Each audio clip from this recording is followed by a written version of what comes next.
Convido a igreja a se colocar em pé mais uma vez, irmãos, para nós lermos aqui o texto bíblico, 3 versículos que está.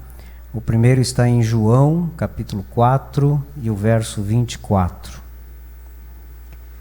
Estamos muito alegres de ver a igreja repleta de crentes.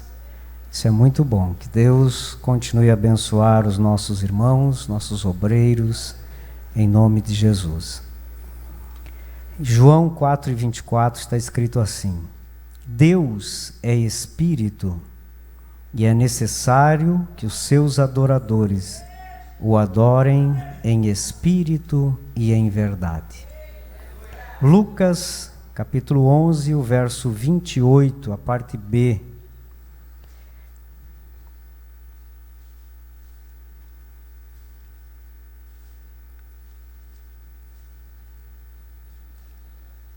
Lucas 11, 28, a parte B, diz assim: Mas bem-aventurados são os que ouvem a palavra de Deus e aguardam. Amém? E o último está em 2 Pedro, segunda carta do apóstolo Pedro, capítulo 3 e o verso 18. Segunda carta do apóstolo Pedro, capítulo 3 e o verso 18, que diz assim: Pelo contrário, cresçam na graça e no conhecimento de nosso Senhor e Salvador Jesus Cristo. A Ele seja a glória, tanto agora como no dia eterno. Amém? Os irmãos podem tomar os vossos lugares.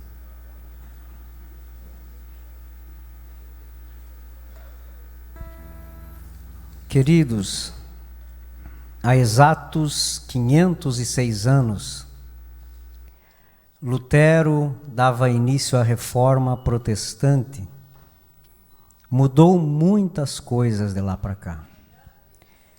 E há pouco mais de 100 anos, o pentecostalismo, através dos missionários Gunnar Wingren e Daniel Berg, aportou ao Brasil. E para nós brasileiros, passamos a ser denominados pentecostais, que dá glória a Deus bem alto, que dá aleluia bem alto, que chora, e isso é muito bom. Nós somos frutos deste trabalho do pentecostalismo. Porém, a igreja, nesse tempo, nesses 100 anos, no Brasil, são mais de 100 anos, 112, se eu não estou equivocado, passou por muitas transformações. O pentecostalismo, raiz, como se usa dizer, ele começou a deturpar. E hoje, nós estamos vivendo a consequência de muitas falhas dos pentecostais. Eu estava estudando esta palavra e buscando a Deus, e eu pensando, falar contra nós é difícil.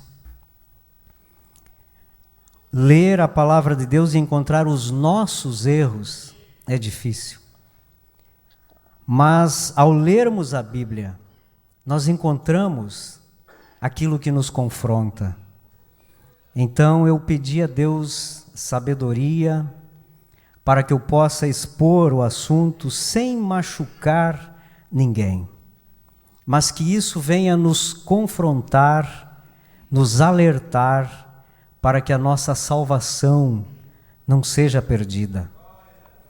Queridos, lendo esse texto de Pedro, nós vemos que Pedro, um pentecostal, que estava lá no dia do Pentecoste, e pregou, e 3.000 almas se renderam aos pés do Senhor, ele traz esse conselho para nós, dizendo: cresçam na graça e no conhecimento de nosso Senhor e Salvador Jesus Cristo.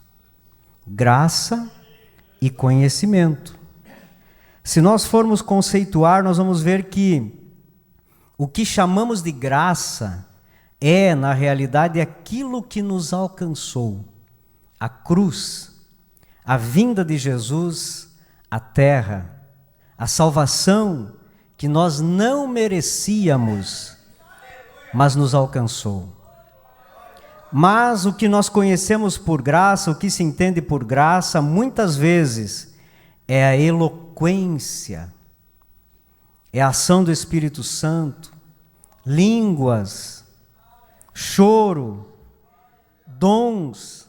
Isso é ser pentecostal e é quando nós dizemos: esta igreja tem graça, o pregador estava com graça, esse irmão tem graça. Mas Pedro diz: olha, não fiquem apenas na graça, mas no conhecimento de Jesus. E nós encontramos esse conhecimento na Bíblia. E nós não podemos nos afastar de conhecer a palavra de Deus, para que não venhamos viver uma vida de desequilíbrio, uma vida espiritual desequilibrada. E o que se entende por conhecimento, muitas vezes, é a mornidão, é a frieza espiritual, só conhece a letra. Para muitos obreiros, no passado, que quiseram se aprofundar na palavra de Deus, foram mal vistos. E eu lembro que em 1984, quando lá em Ijuí, pastor João Ferreira, presidente da convenção, trouxe o curso da ETAD, o pastor Agimiro estava naquela turma, a igreja viu com dificuldades. Agora vai terminar o espírito e vão ficar só com a letra. Mas isso trouxe consequências. Esses termos muitas vezes nós usamos fora do contexto, mas é o que eu quero falar para os irmãos hoje. Para nós permanecermos na graça, mas não esquecermos do conhecimento. Queridos, conhecimento sem graça é um grande problema. E nós vemos isso na vida de pessoas e também em muitas igrejas que hoje são denominadas as igrejas tradicionais, não pentecostais, que não aceitam a ação do Espírito Santo no meio da igreja, que não creem no batismo com o Espírito Santo, nem no dons de cura, dons de falar em línguas, discernimentos, dons, para eles como cessacionistas, não funciona mais para esse tempo. Isso era lá para o tempo dos apóstolos. Isso é conhecimento sem graça.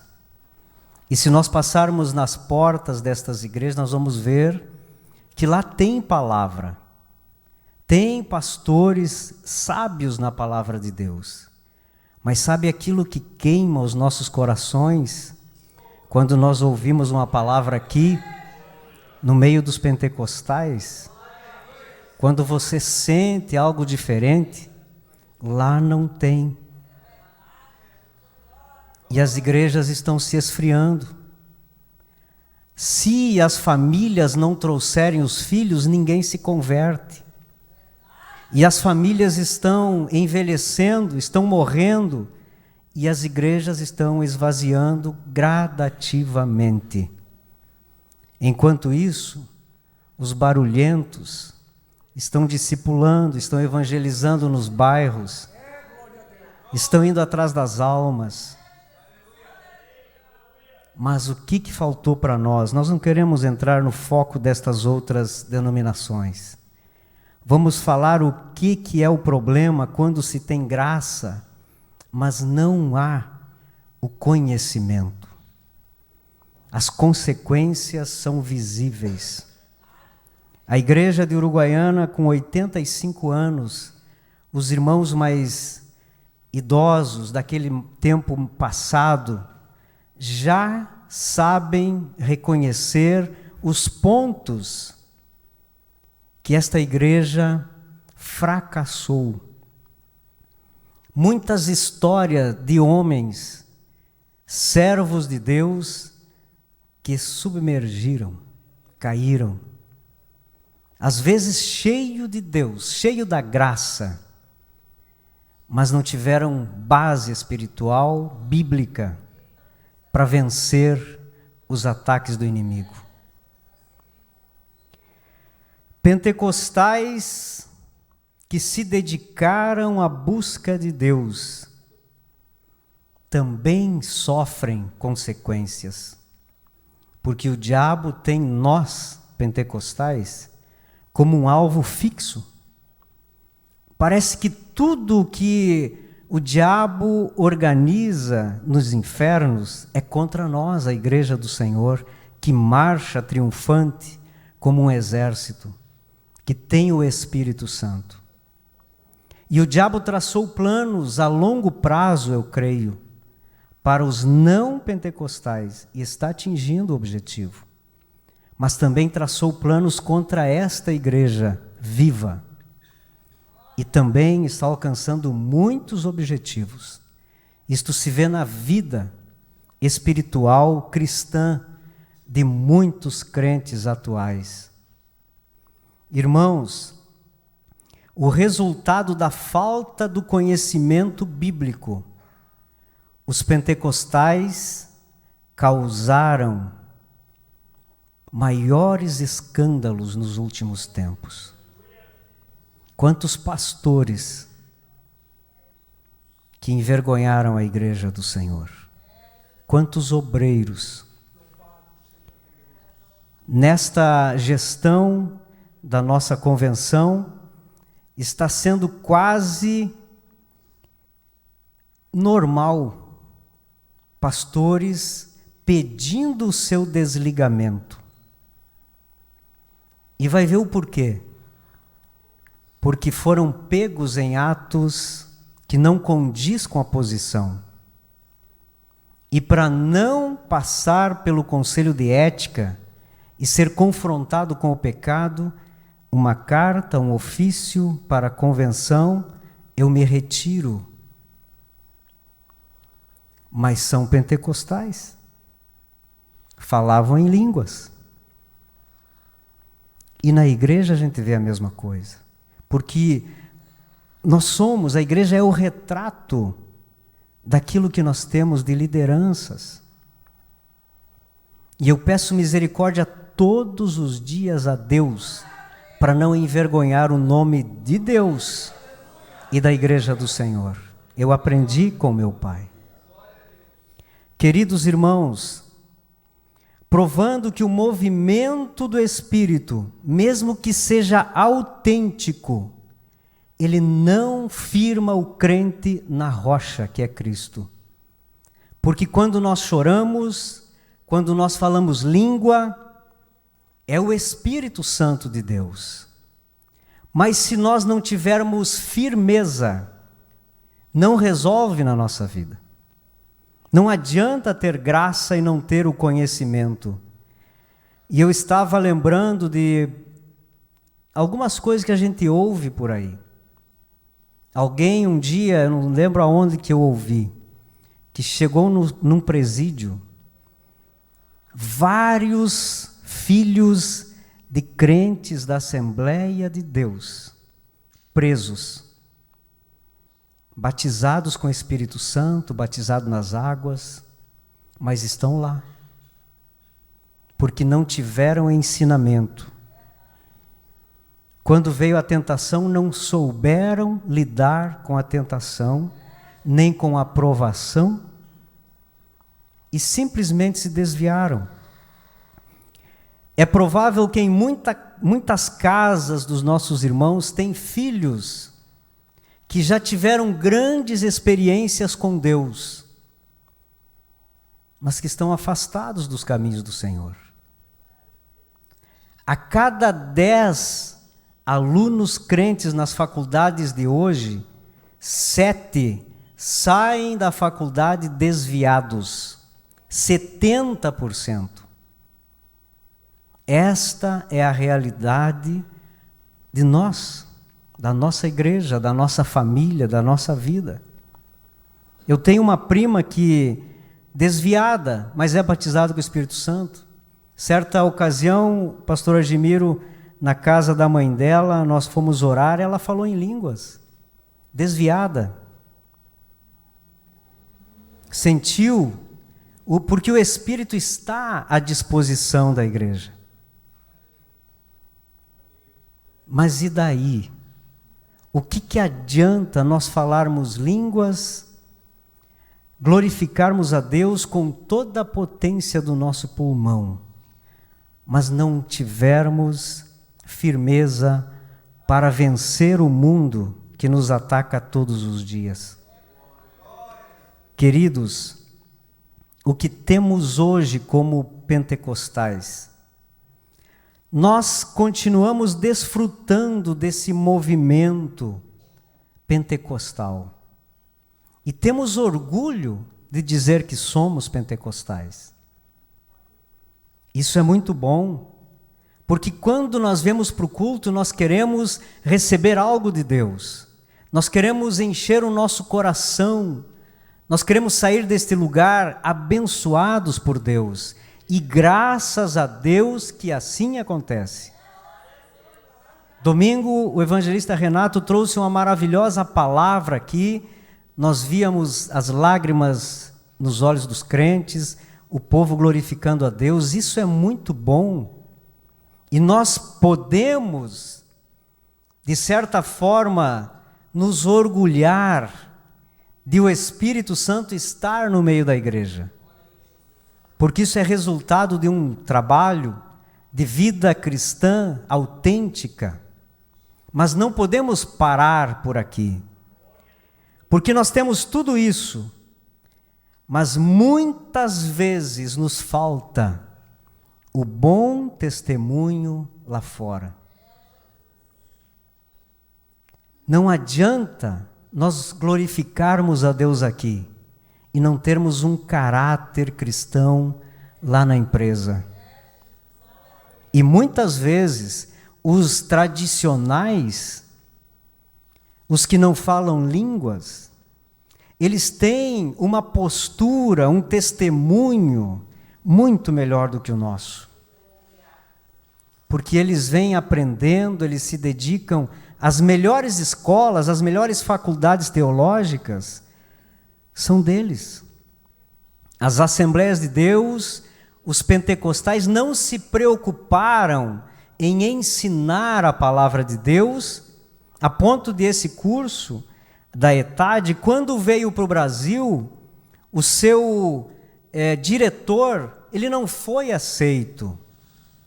Depois de anos que foi aceito uma escola teológica no Brasil, porque nós estávamos, como igreja, focados em receber o Espírito Santo.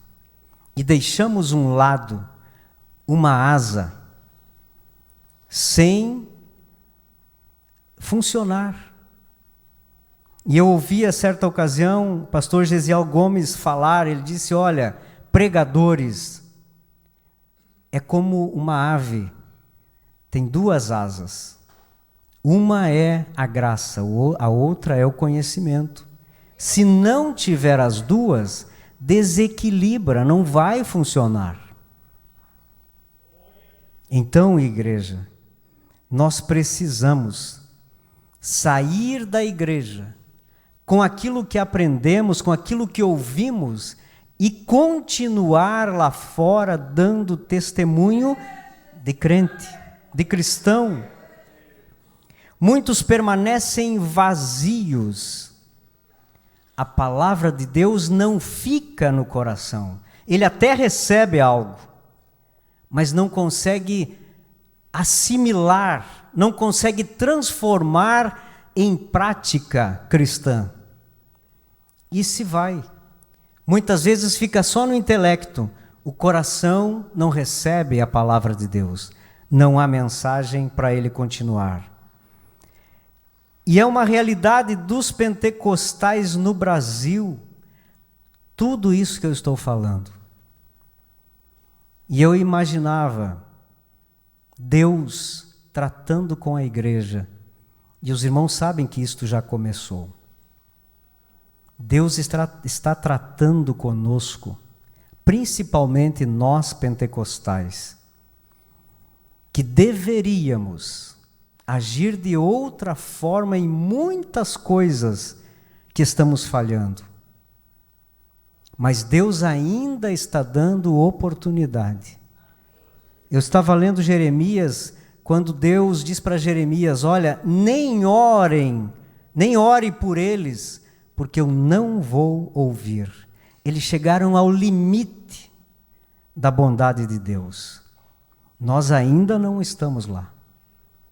Mas se nós nos rendermos a Deus e a sua palavra, nós vamos vencer estas dificuldades. Foi difundida no passado uma falácia: a letra mata e o espírito vivifica. E todos aqueles que estudavam a Bíblia, que investiam em cursos, em livros, eram mal vistos pelo restante. Mas hoje nós não temos mais isso. Eu imaginava homens cheios do Espírito Santo, piedosos do passado. Irmão Joabe, se eles tivessem o conhecimento, se eles tivessem o acesso a tudo que nós temos hoje, quão forte seria a igreja do Senhor nesses termos. As estatísticas dizem que a Assembleia de Deus é a maior denominação do Brasil. 22,5 milhões de crentes. Mas você acha que se o IBGE chegar na casa de uma família, que o pai e a mãe estão firmes dentro de casa e na igreja, os filhos desviados, o que você acha que os filhos vão dizer? Que são católicos? Ou que eles são assembleianos? Essa conta não fecha. 22,5 milhões de crentes, e cadê? Quanto por cento desse povo está salvo? Se Jesus voltasse hoje, quantos milhões subiriam com Cristo? Por falta de Bíblia. Sabe por que os pentecostais têm facilidade de ganhar almas? Por causa do Espírito Santo, porque é Ele que convence o homem do pecado. Mas tem uma facilidade imensa de perder, que é triste. E muitas vezes não só perdemos, mas nos perdemos também. Porque parece que a falta de ensinamento na vida do cristão, ela torna o crente muito sensível. Assim como é sensível ao Espírito Santo, ele se torna sensível por qualquer coisa. Eu já contei aqui.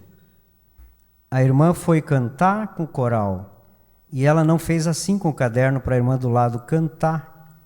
E a irmã se entristeceu. Ela se desviou da igreja. Às vezes um olhar do crente, e quando nós recebemos pessoas que estão sendo reconciliadas, eu digo para eles: vocês sabem que as dificuldades dentro da igreja, um olhar, o diabo vai dizer para você: está te julgando. Então tenha graça, tenha força, tenha fé, e não olhe para essas picuinhas. Se eu não estender a mão para alguém lá na porta da igreja, pode ter participado do melhor culto, mas ali já causou um problema, ele não vem mais. Mas somos pentecostais. Os irmãos lembram da caixinha que nós colocamos aqui? Gasofilácio. É bíblico, a igreja primitiva usava. Mas tinha muitos que não traziam a oferta aqui. Por quê? O pastor está inventando moda. Eu só boto a oferta na salva, que não é bíblica. Está vendo como nós somos sensíveis? Difíceis.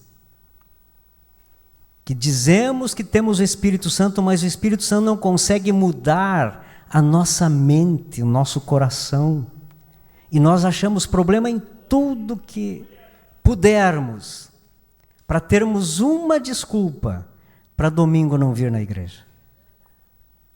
Queridos irmãos, é difícil.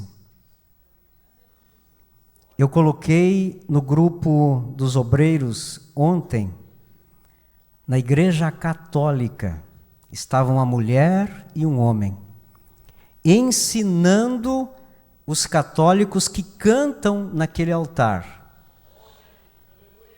E elas diziam assim: não venha com a blusa de alcinha, você tem que cobrir isso.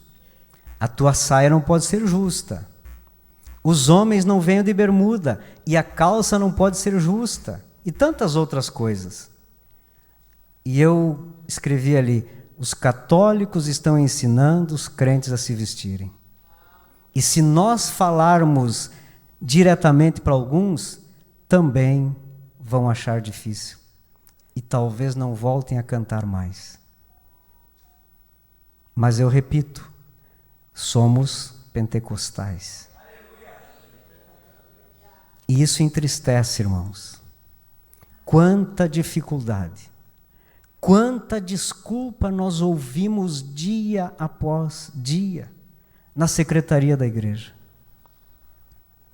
Hoje eu não vou por qualquer desculpa, e tem gente que nem desculpa dá. Mas não é só por vir ou não vir na igreja. Tem muitos que não valorizam a ceia e não participam. Mas somos comprados e lavados pelo sangue do Cordeiro. Eu estava estudando sobre os dons espirituais e li uma frase que diz assim: Deus dá o dom, mas se nós não lermos o manual, nós não saberemos usar.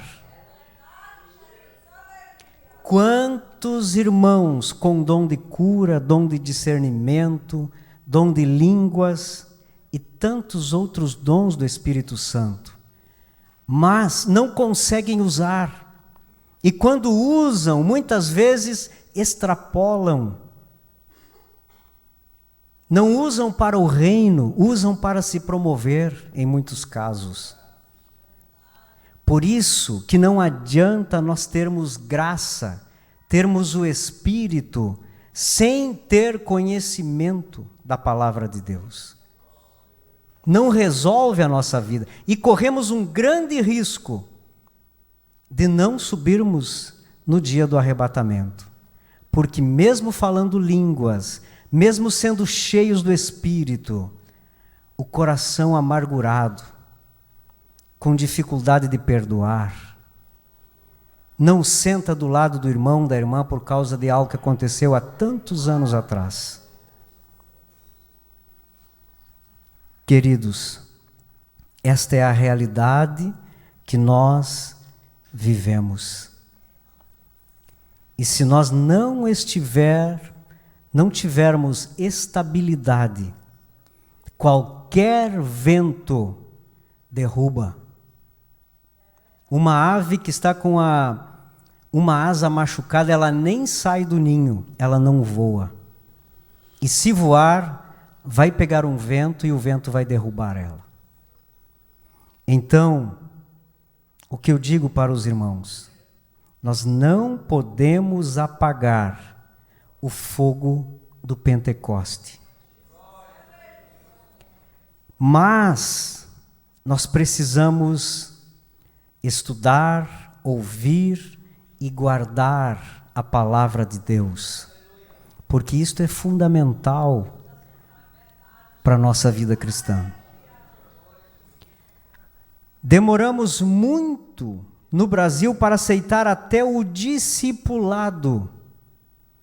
Esse curso que os irmãos dão ali antes do batismo, foi uma guerra para ser aceito entre as igrejas. Nós dizíamos, quando Deus transforma, transforma. Muitos fumaram até o dia do batismo, mas depois que entrou na água, Deus libertou. Amém. Glória a Deus por isso. Mas quem limpa é a palavra de Deus. Jesus liberta, mas a palavra limpa o homem, tira os pecados. A unção, a autoridade do Espírito é o que leva o pregador até o coração dos ouvintes. Esta é a força que Deus dá, que chega no teu coração. Mas se nós, obreiros, não tivermos mensagem, nós não vamos deixar nada lá. Nós só vamos abrir a porta do coração, dar um tchau para o coração do ouvinte e retornar. Por isso, obreiros, nós precisamos deixar uma mensagem para o coração da igreja, porque esta responsabilidade é nossa. É nós que ensinamos, é nós que pregamos. E a igreja vai olhar para nós e termos como exemplo. Mas enquanto, queridos, nós não suportarmos 30 minutos de joelhos dobrados, nós não podemos dizer que somos pentecostais. 7h30, 19h30, até as 20. Se o irmão Pedro não tivesse começado o culto 7:50, creio que quase todos levantariam e ficariam sentados. Se nós não oramos aqui, nós não oramos em casa.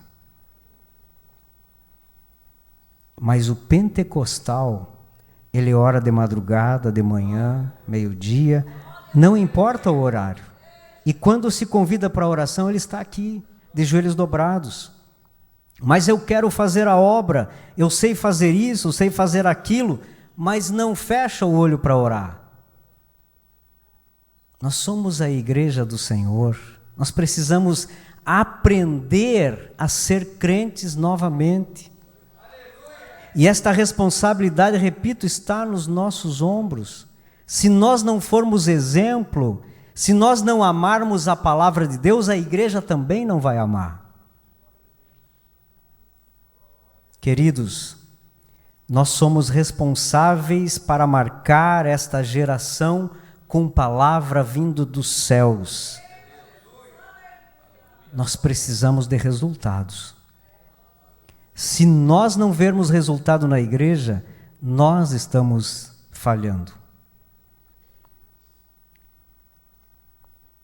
E eu gostaria que os irmãos me entendessem a preocupação que nós temos com a igreja.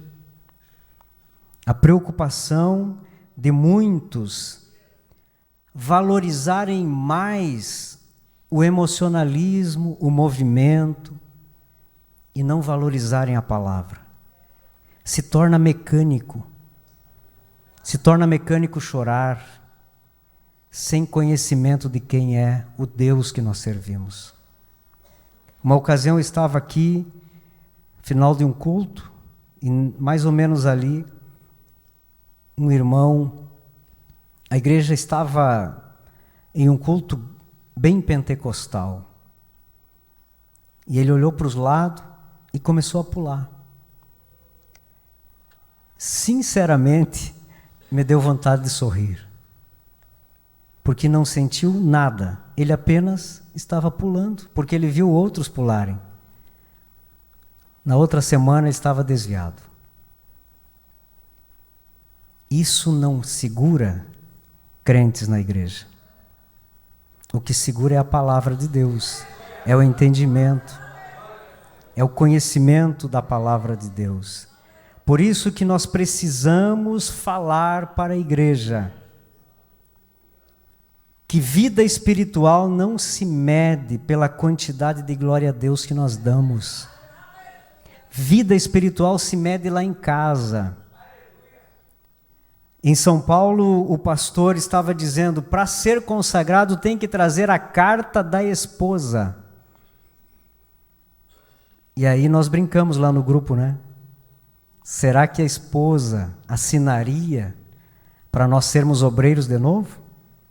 Será que os filhos assinariam? Será que a sogra assinaria para nós sermos obreiros? Será que estamos sendo exemplos? Queridos irmãos, que esta palavra, ela venha transformar a nossa vida. Para nós entender que ser crente não é uns pelinhos que ficam em pé quando tu sente algo diferente. Eu estou sentindo algo. Mas é obedecer a palavra de Deus. É ter uma vida justa, santa, exemplar, de bom testemunho, ser luz aonde estivermos, ser sal da terra. E então esta geração vai mudar. Mas eu tenho visto, e eu creio que os irmãos concordam comigo, Deus está levantando uma geração de obreiros, de pregadores, que entenderam que precisa 2 asas, não somente uma. E a igreja do Senhor, ela vai passar por uma restauração. E nós vamos alcançar o objetivo que Deus, através de Jesus Cristo, traçou para a igreja do Senhor. E alcançaremos a salvação da nossa alma. Muitos se perderam por falta de ensino, mas todos que aqui estamos, que amamos a palavra de Deus, em nome de Jesus, não nos perderemos, mas alcançaremos a misericórdia diante de Deus. Deus abençoe a tua vida, em nome de Jesus. Pastor Agemiro.